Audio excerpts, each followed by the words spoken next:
You know that feeling, right? That constant buzz of being busy all the time? But here's a question.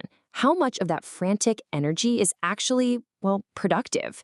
Today, we're going to crack open the ideas from Daniel Levitin's The Organized Mind and figure out how to swap that chaos of multitasking for the superpower of real, deep focus.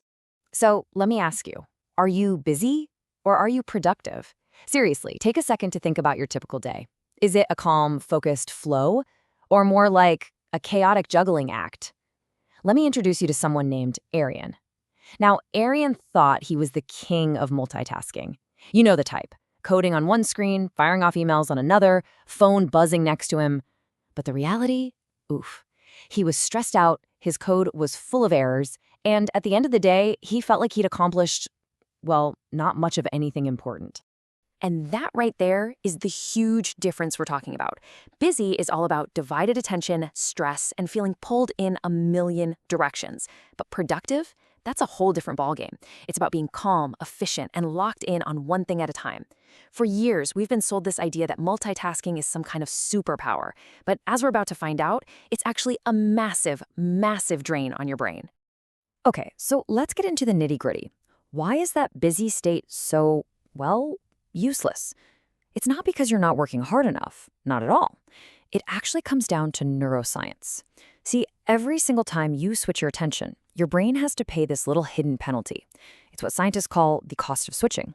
The best way to think about this is like a mental tax, right? Every time you're deep in a project and you quickly jump over to check that little email notification, ding, your brain pays a small tax. That's the cognitive cost. And each switch feels so small, so harmless, right? But imagine paying that tiny tax over and over and over again, all day long. By the end of the day, all those little fees add up, and you're left completely drained. So let's visualize this. You start your first big task of the day with, let's say, a full tank of mental gas, 100%. Then you switch to check a quick text message, and poof, a big chunk of that energy just vanishes. Now you're at 85%.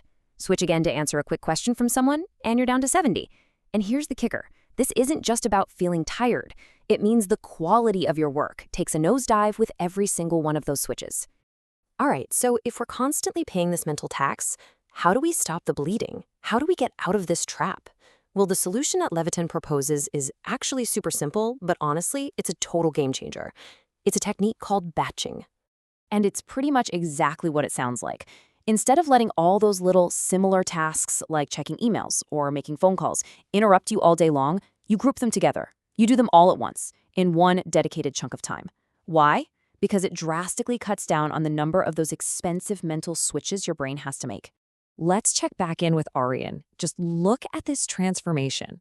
On the left, his before schedule is pure chaos, right? It's just this constant, exhausting back and forth between trying to do deep work and getting sucked into his inbox.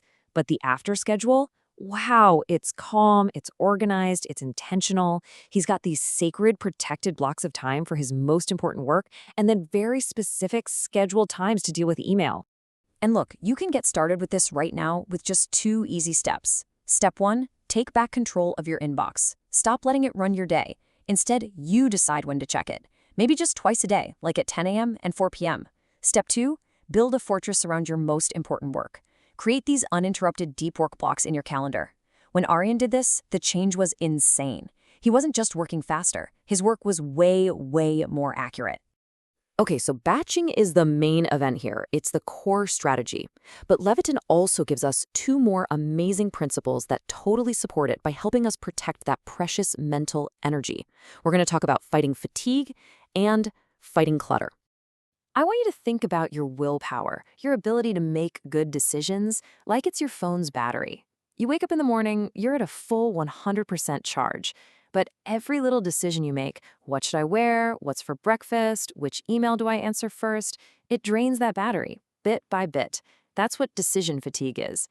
And if you burn through all your juice on tiny, unimportant choices, you'll have nothing left in the tank when a really important decision comes up. So, how do you fight this? You focus on your big stones first.